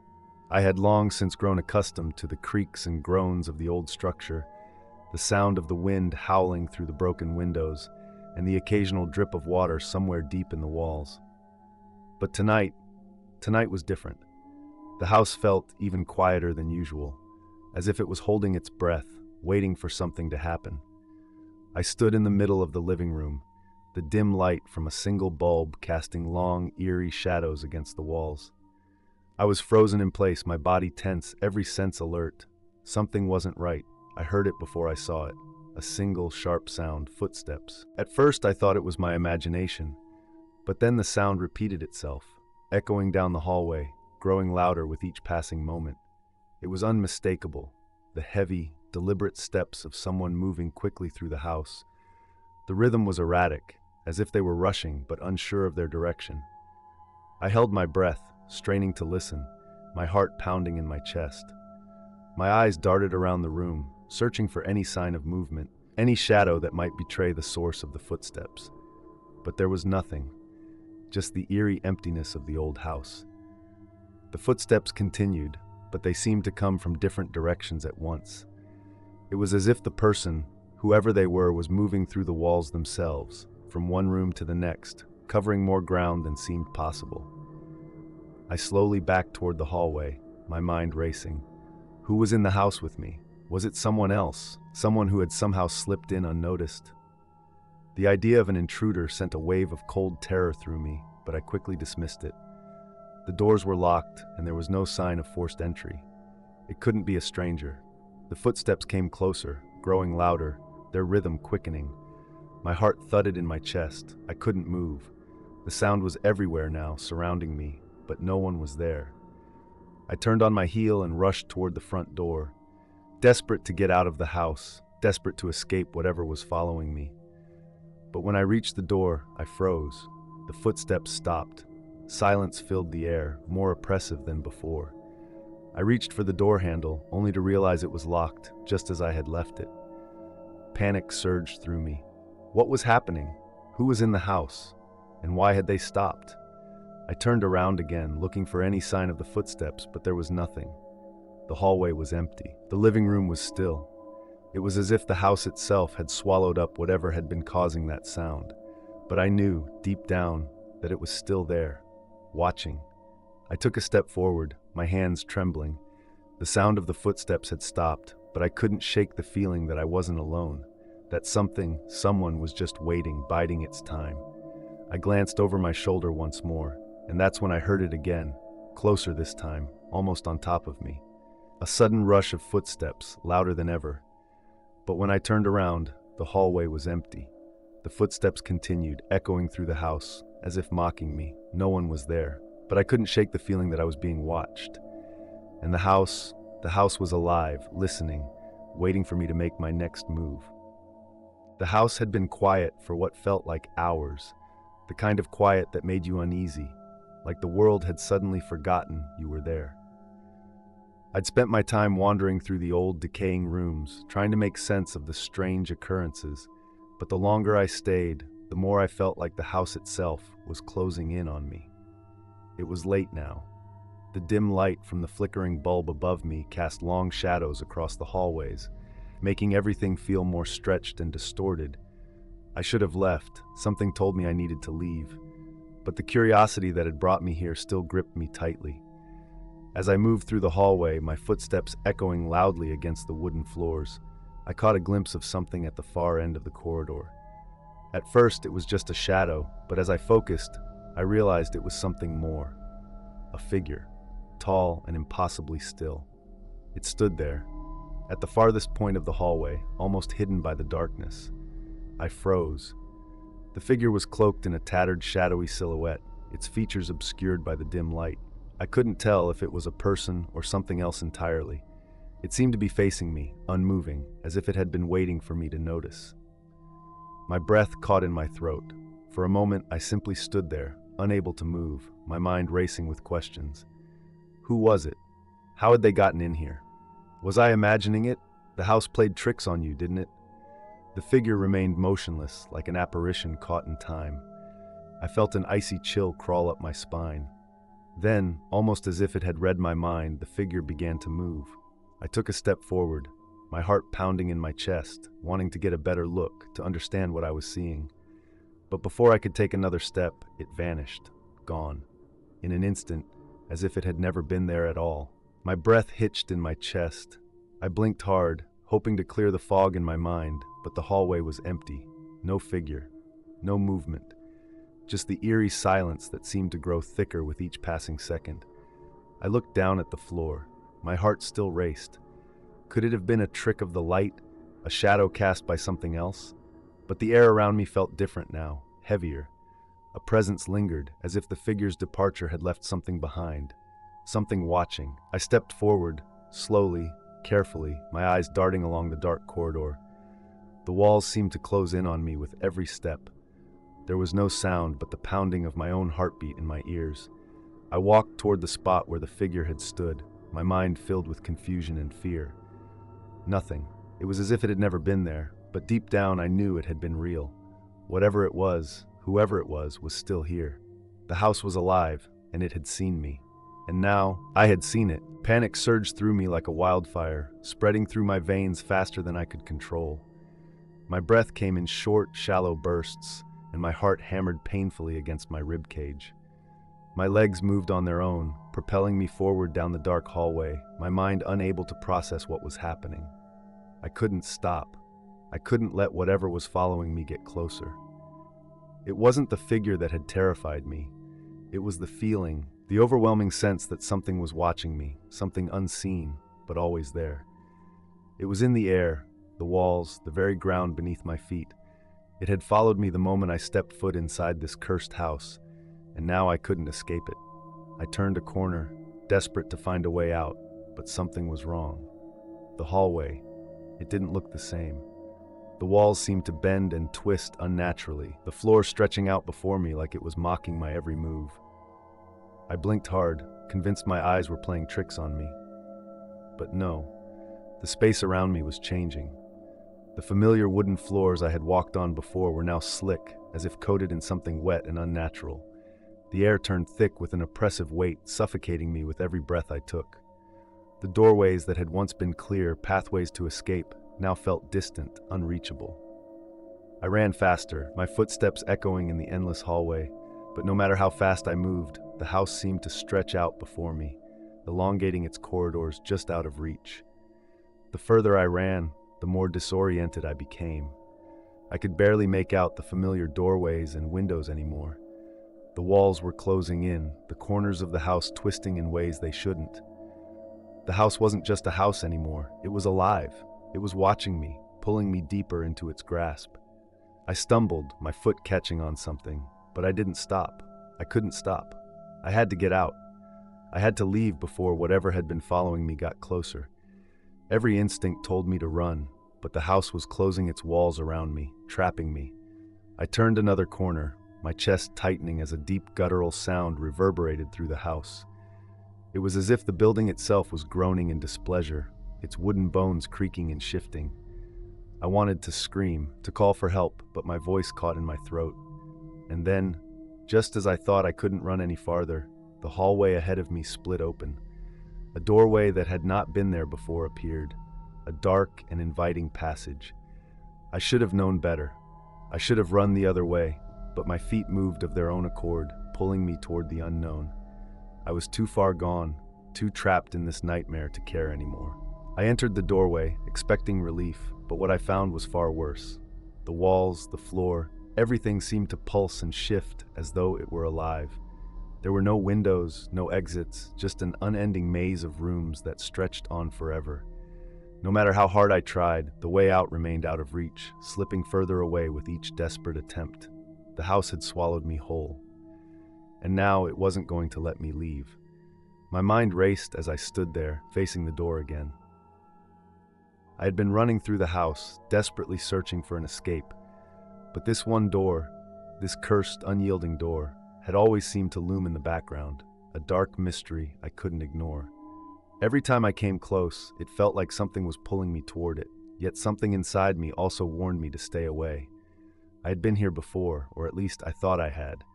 The door had always been locked, unmovable, and yet now it seemed to be calling to me in ways I didn't understand. Something about it had changed. I could feel the weight of it pressing against my chest, a heaviness in the air that made my heart race. My hand trembled as I reached out, fingertips brushing against the cold, weathered wood. The surface seemed to hum under my touch, vibrating like it was alive, like it had been waiting for me all this time. I had always wondered why the door never opened. But now, I wasn't sure if I wanted it to. Part of me feared that the door was not just a physical boundary, but a barrier between two worlds, one I was not meant to cross. As my hand pressed against the door, a strange warmth spread through my fingertips, as if the door was reacting to my presence. I could hear it now, a low, almost imperceptible whisper coming from beyond. It wasn't the wind, and it wasn't my mind playing tricks on me. It was something else, something real. I took a step back, my instincts screaming at me to turn and run. But curiosity held me in place. What lay beyond? What was the truth behind the door that had tormented me for so long? I had to know. Taking a deep breath, I pushed the door open. The moment it moved, a rush of cold air hit me, the kind that chills you to your very bones. The room beyond was dark, so dark that even the dim light from the hallway couldn't penetrate. But there was something else. Something I couldn't put into words, something that made my skin crawl. I stepped inside, feeling the floor beneath me shift. The door slammed shut behind me with a force that made the walls tremble. There was no turning back now. The room felt alive with an unsettling energy, its walls pressing in around me like a trap. And then I saw it. A figure, standing motionless in the center of the room, its face hidden in shadow. But what struck me was its presence. It wasn't human. It wasn't even alive in the way I understood. It was something older, something ancient and unforgiving. And it was waiting. The whispers grew louder, now echoing around the room, surrounding me. They weren't just random sounds, they were words, ancient words I couldn't understand, but I felt them deep in my chest, like they were calling me to remember something forgotten. The figure moved, and I froze, too terrified to breathe. It wasn't walking. It was floating, gliding across the room toward me with an unnatural grace, its shape shifting as it drew closer. It wasn't the door that had been the true barrier, it was the space between worlds. The door had been a gateway, and now I was inside. I wanted to scream, to run, but my body refused to move. The figure reached out, its touch cold and electrifying, sending a shock through my entire being. My thoughts scattered, and I suddenly understood. The door had never been just a door.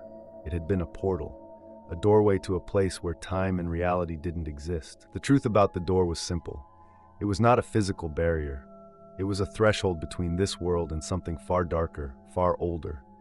And now that I had crossed it, there was no way back.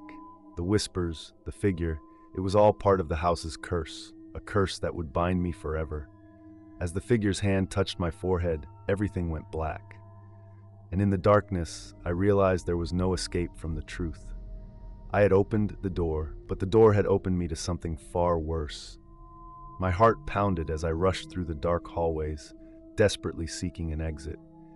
I had tried every door, every window, every possible way out of the house, but each attempt was met with failure. The house was alive, and it was closing in on me. No matter how much I tried to convince myself it was just my mind playing tricks, the feeling of being trapped was undeniable. I had found the door that led me into this nightmare, but now every path to freedom was blocked. The windows were sealed shut, the doors refused to open, and the once familiar halls were now foreign, twisting into impossible shapes. The house was shifting, changing like a living thing, adapting to trap me within its walls. I could hear the whispers again, louder now, like an endless chorus of voices coming from every direction. Some were familiar, like the voices of people I knew, but others were strange, foreign, their tones filled with malice. The house was watching, listening, waiting for my next move. I reached for the front door one more time, my fingers trembling as I tried to turn the knob, but it wouldn't budge. It was as though something, some force beyond my control, was holding it shut. I threw my weight against the door, but it remained immovable. I pounded my fists against the wood, yelling, screaming for someone, anyone, to hear me. But no sound reached beyond the walls. The house had swallowed my cries. A chill crept over me, and I suddenly realized that the temperature had dropped drastically. It felt like winter, though I knew it wasn't. The air was heavy, suffocating, and the oppressive silence pressed down on me like a weight. My breath came in short gasps as I stumbled backward, my mind racing for any idea of escape. I ran to the nearest window and threw myself against it, desperate to break through. But the glass didn't shatter. Instead, it rippled like water, bending around my fists as I tried to force my way out. It was as though the house itself had absorbed all my attempts, mocking me with each failed escape. I ran through the halls, turning corners, searching for an exit that didn't exist. The walls seemed to stretch further away, the space growing tighter, more confining with every step. The house wasn't just a structure, it was a maze, an unending labyrinth designed to hold me prisoner. In my panic, I stumbled across the room I had entered earlier, the one with the door that had led me into this nightmare. It wasn't there anymore. Instead, there was only a solid wall where the door had once been. I pressed my hands against it, feeling the coolness of the stone beneath my fingers. There was no escape. The house was keeping me here, as if it had claimed me, mind and soul. I ran back to the center of the house, where I had first encountered the figure. The shadows that had once danced around the room now seemed to close in on me, swallowing me whole.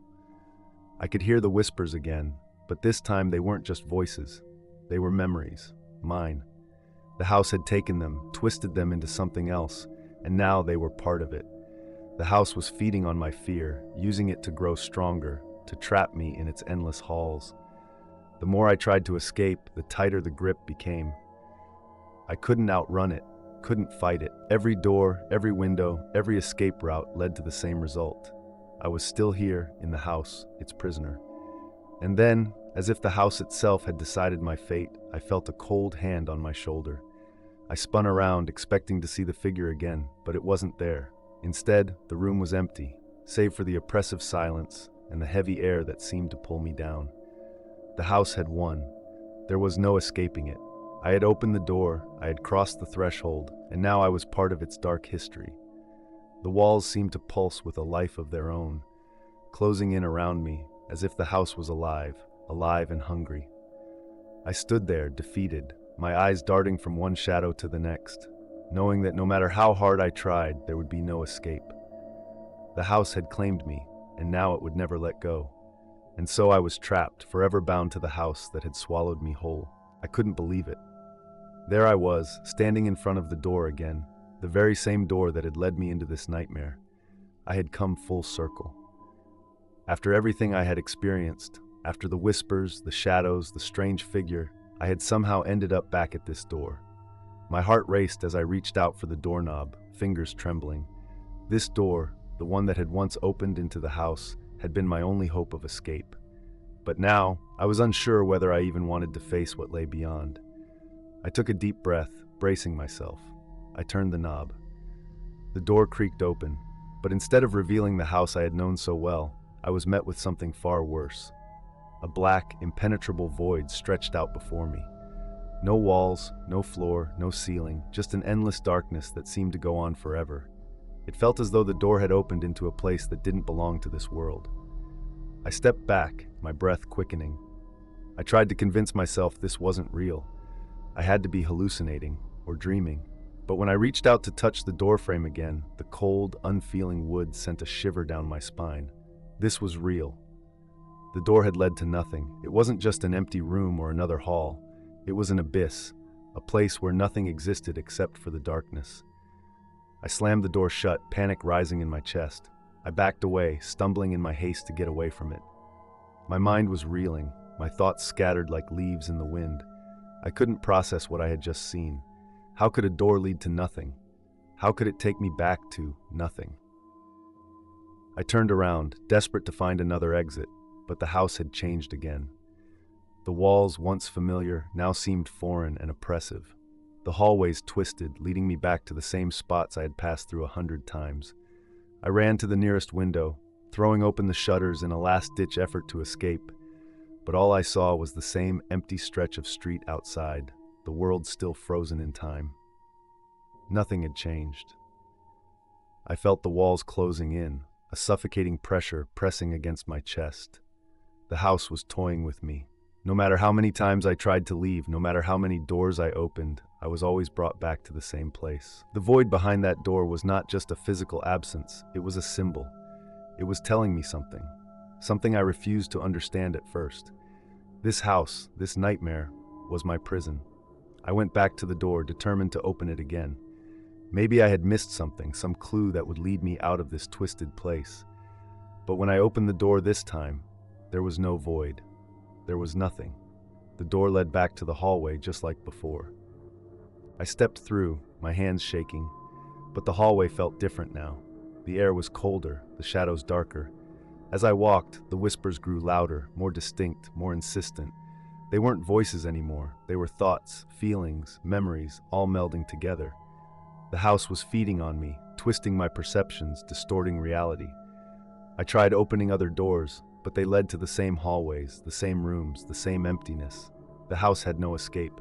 I was caught in a loop, a never-ending cycle of false hope and despair. Every door I opened only led me back to where I had started, like a cruel trick played by the house itself. The door that had once offered a way out now taunted me with its emptiness, mocking my attempts to escape. I slumped against a wall, defeated. The house had won. There was no way out.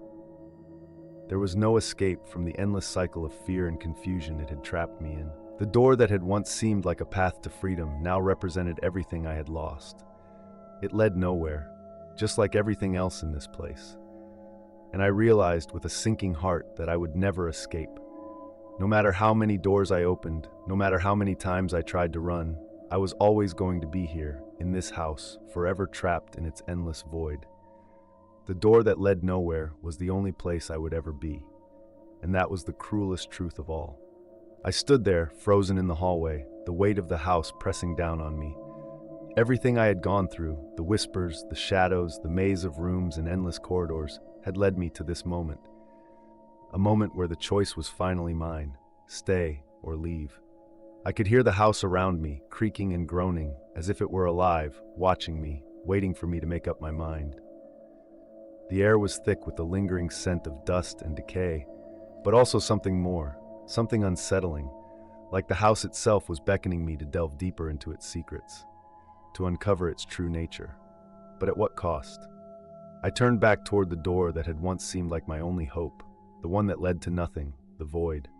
The darkness still clung to it, threatening to pull me in. I could almost feel it tugging at my soul, coaxing me to step into the abyss once again. What if it was offering me a way out?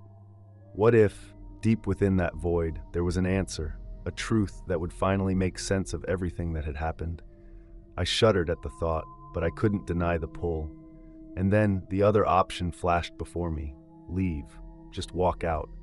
I could run as far and as fast as my legs could carry me, away from this house, away from the nightmare. It would be over.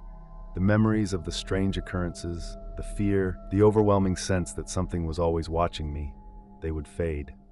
I could forget it all. Maybe it was just a bad dream, but I knew deep down I wouldn't be able to forget. If I left, I'd be leaving with the questions unanswered, the fear lingering in the back of my mind. Would I always wonder what was behind that door? What was in the shadows? What I had left behind in this house? Would I always be haunted by the thought that I could have uncovered the truth, but chose not to? I closed my eyes for a moment, trying to breathe deeply. I had to make a decision, and there was no going back once I did. If I stayed, I might never leave. The house had already shown me that it had the power to trap me in its grasp.